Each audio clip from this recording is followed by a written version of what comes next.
মাস্টালজিয়া মহিলাদের ব্রেস্টের একটা রোগ।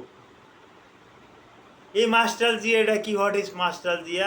মাস্টালজিয়া দ্যাট মিন্স এই ব্রেস্টে ফুলা ফুলা দাগ, ফুলা ফুলা থাকবে, ব্রেস্টে ব্যথা করবে, লামস থাকবে, হ্যাঁ, ব্রেস্টের যে কোনো একটা জায়গাতে চাপ দিলে ব্যথা করবে। এবং এই মাস্টালজিয়া কিন্তু আবার দুই প্রকার, একটা সাইকেলিক মাস্টালজিয়া, একটা নন সাইকেলিক মাস্টালজিয়া।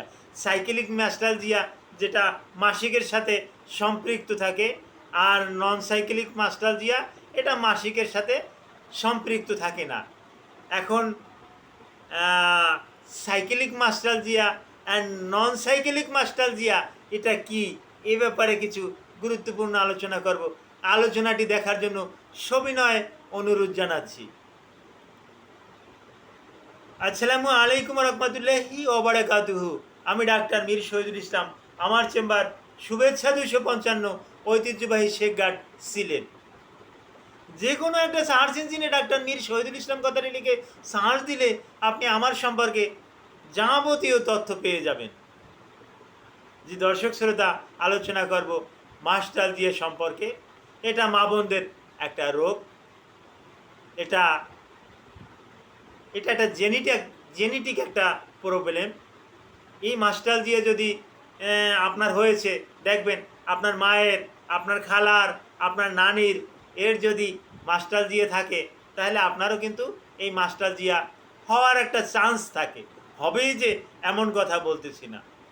আর মাস্টালজিয়া যে বলছিলাম দুই প্রকার, একটা সাইকেলিক মাস্টালজিয়া। এই সাইকেলিক মাস্টালজিয়া এটা ঋতুচক্রের সাথে সম্পৃক্ত।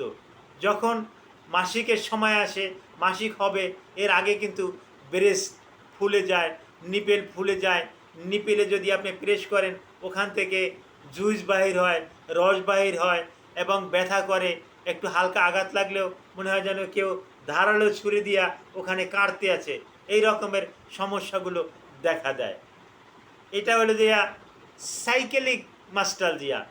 আর নন সাইকেলিক মাস্টালজিয়া এর সাথে কোনো সম্পর্ক নাই। এটা হলো হঠাৎ কোনো যদি ব্রেস্টে আঘাত লাগা, এখান থেকে মাস্টালজিয়া হতে পারে।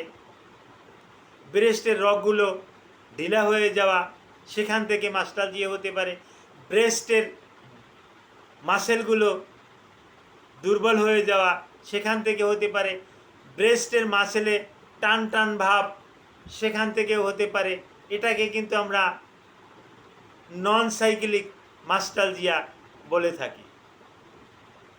এখন এই মাস্টালজিয়ার চিকিৎসা কি? চিকিৎসা, রুগীকে ডাক্তারের কাছে সরাসরি আসতে হবে। ডাক্তার ফিজিক্যাল কিছু পরীক্ষা নিরীক্ষা করবে। পরীক্ষা নিরীক্ষা করার পরে রোগটা শনাক্ত করবে। শনাক্ত করার পর কিছু ড্রাগ দিলে ওই ড্রাগেই ভালো হয়ে যায়। কিছু মাঝে মাঝে হরমোন থেরাপিরও প্রয়োজন হয়। হরমোন থেরাপি দিলে আরও ভালো হয়। তবে হরমোন থেরাপি দেওয়ার আগে অবশ্যই একজন অভিজ্ঞ অ্যান্ডোক্রাইনোলজিস্টের সাথে যোগাযোগ করার পর তারপর আসে আপনি হরমোন নেবেন। এছাড়া হরমোনাল ইমব্যালেন্সে আপনি যাবেন না। আর এই মাস্টালজিয়া এটা যত দ্রুত সম্ভব এটা চিকিৎসা করানো সম্ভব। এই মাস্টালজিয়া থেকে অন্য কোনো ধারায় গেছে কি না আপনি ব্রেস্টকে আলট্রাসনোগ্রাফি করে দেখতে পারেন। যেখান থেকে লামস, নুডলস যে গোটাগুলো আছে, এটা টিউমার, চাকা, হ্যাঁ, এটা কোনো খারাপ ধরনের আছে কি না, বা এখান থেকে এফএনএসি নিডল ফাইন্ডিং একটা টেস্ট আছে, এই টেস্টটাও করাতে পারেন। এই মাস্টালজিয়াকে আপনি ম্যামোগ্রাফি করে আপনি দেখতে পারেন যে জটিল কোনো সমস্যা আছে কি না। কিন্তু কোনো রকমের অবহেলা করা যাবে না যে না আমি এমনিই ভালো হয়ে যাব। হবেন এমনি ভালো, কিন্তু নাও তো হতে পারেন। ওখান থেকে জটিল পর্যায়ে তো চলে যেতে পারে। তাই বেশি দেরি না করে, বেশি বিড়ম্বনা না করে যত দ্রুত সম্ভব একজন অভিজ্ঞ ডাক্তারের কাছে আসবেন। ডাক্তার আপনাকে ফিজিক্যাল কিছু পরীক্ষা নিরীক্ষা করবে, কিছু প্যাথোলজিক্যাল পরীক্ষা দেবে। এই প্যাথোলজিক্যাল পরীক্ষার মাধ্যমে মাস্টালজিয়া নির্ণয় হবে এবং মাস্টালজিয়া নির্ণয় হলে আপনি যদি তার পরামর্শ অনুযায়ী ওষুধ খান, এই ব্রেস্টের ব্যথা ট্যাথা এগুলো কমে যাবে।